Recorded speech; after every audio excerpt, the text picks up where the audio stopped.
बहुत सी ऐसी छोटी-छोटी चीज़ें हैं जो हम अपनी रोज़मर्रा की ज़िंदगी में करते हैं, लेकिन हम समझते हैं कि ये सब बेकार की बातें हैं, इन सब में नहीं पड़ना चाहिए और ये हमारी लाइफ में कोई प्रॉब्लम नहीं करेंगी। हमारा जो कल्चर है, हमारी सभ्यता है, हमारी जो मदर्स हैं, ट्रेडिशंस हैं, वो जो हमें बताते हैं जल्दी सोना, जल्दी उठना और ये सब चीज़ें, ये छोटी-छोटी चीज़ें। आजकल का कल्चर क्या हो गया कि लेट नाइट तक जागना और लेट उठना। एक्चुअली होता क्या है कि ये सारी चीज़ें जो हम करते हैं, छोटी-छोटी चीज़ें, ये धीरे-धीरे हमारी लाइफ में जाके वात को इम्बैलेंस करती हैं।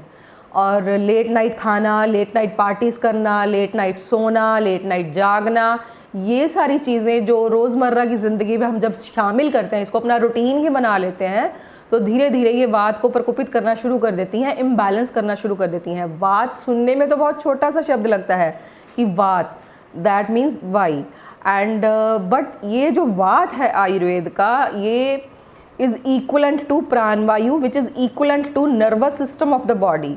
और हमारी पूरी बॉडी का जो नर्वस सिस्टम है वो ओवर स्टिमुलेटेड हो जाता है, जिससे बहुत सारी प्रॉब्लम्स जो है वो आगे जाके हमें लाइफ में जैसे जैसे हम आगे एज करते हैं, ये बहुत सारी प्रॉब्लम्स को जन्म देती हैं।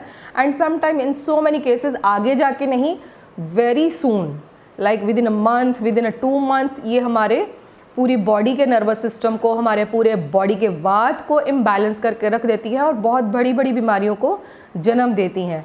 आयुर्वेद में कहा गया है कि टाइम से सोना, जैसे वात प्रकोप के बहुत सारे कारण होते हैं, बहुत ज़्यादा गुस्सा करना, बहुत ज़्यादा शोक मनाना, बहुत ज़्यादा किसी चीज़ का लोभ करना और रात्रि जागरण, स्पेशली उसमें से सबसे पहले लिखा गया है रात्रि जागरण, देर रात तक जागना। और रात्रि जागरण उनमें से एक है जो बहुत इम्पॉर्टेंट फैक्टर है। और रूक्ष पदार्थों का सेवन करना, मतलब ऐसा ड्राई चीज़ें खाना जो हमारी बॉडी में स्निग्धता नहीं लाते। तो ये सब कारण होते हैं हमारी बॉडी के अंदर। जब हम ओवर डाइटिंग कर लेते हैं, फूड को बैलेंस नहीं रखते, हम घृत को शामिल नहीं करते हैं, हमारी बॉडी के अंदर घृत का भी उतना ही रोल है, महत्व है जितना कि बाकी चीज़ों का है। तो हमें टोटल ड्राई डाइट पे नहीं जाना चाहिए, रूक्ष पदार्थों का सेवन नहीं करना चाहिए, साथ ही साथ घी को भी ऐड करना बहुत ज़रूरी है, क्योंकि ये बॉडी में चिकनाई लाता है, स्निग्धता लाता है। और जितनी चिकनाई वाली चीज़ें हैं, जितनी गर्म तसीर की चीज़ें हैं, ये वात को शमन करती हैं। इसीलिए जो हम पंचकर्मा के अंदर स्नेहन, स्वेदन, अभ्यंगम करते हैं, पोटली अभ्यंगम करते हैं, ये सारी चीज़ें हमारे नर्वस सिस्टम को सूद आउट करती हैं, एज वेल जो वात का शमन करती हैं, जिससे बहुत सारी जो प्रॉब्लम्स हैं जो नर्वस सिस्टम की होती हैं, एंड बहुत सारी चीज़ें जो जॉइंट पेन्स हैं, नींद ना आना, धीरे धीरे आगे जाके हार्ट ट्रबल होना।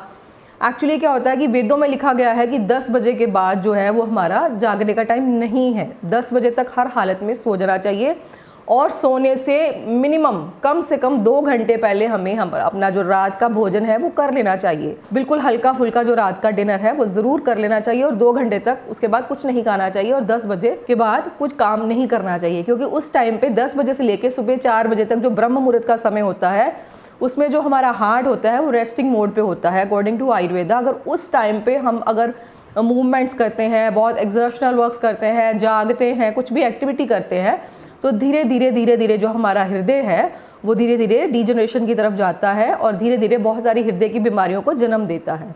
So the best thing is कि जो हमारे पेरेंट्स और जो हमारी ट्रेडिशंस जो हमें हमारी भारत की सभ्यता सिखाती है कि टाइम से सोना, टाइम से ब्रह्म मुहूर्त में उठना, तो ये सब चीज़ों को हमें लाइटली नहीं फॉलो करना चाहिए और बहुत लाइटली नहीं लेना चाहिए। ये हमारी ज़िंदगी में हमारे स्वास्थ्य के ऊपर, हमारे शारीरिक स्वास्थ्य पे, हमारे मानसिक स्वास्थ्य पे बहुत ज़्यादा प्रभाव डालती हैं।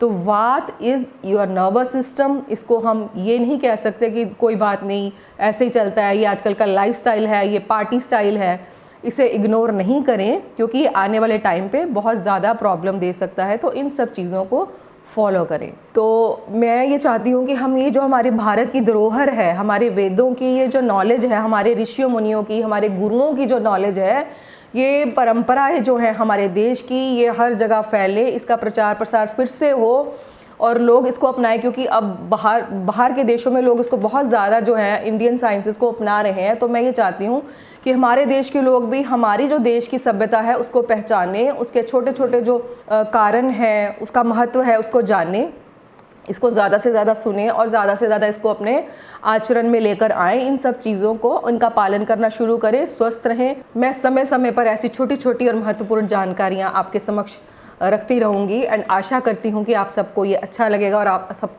इसको जीवन में अपनाएंगे, धारण करेंगे। और अगली और जानकारी के लिए इस वीडियो को सब्सक्राइब करें। धन्यवाद।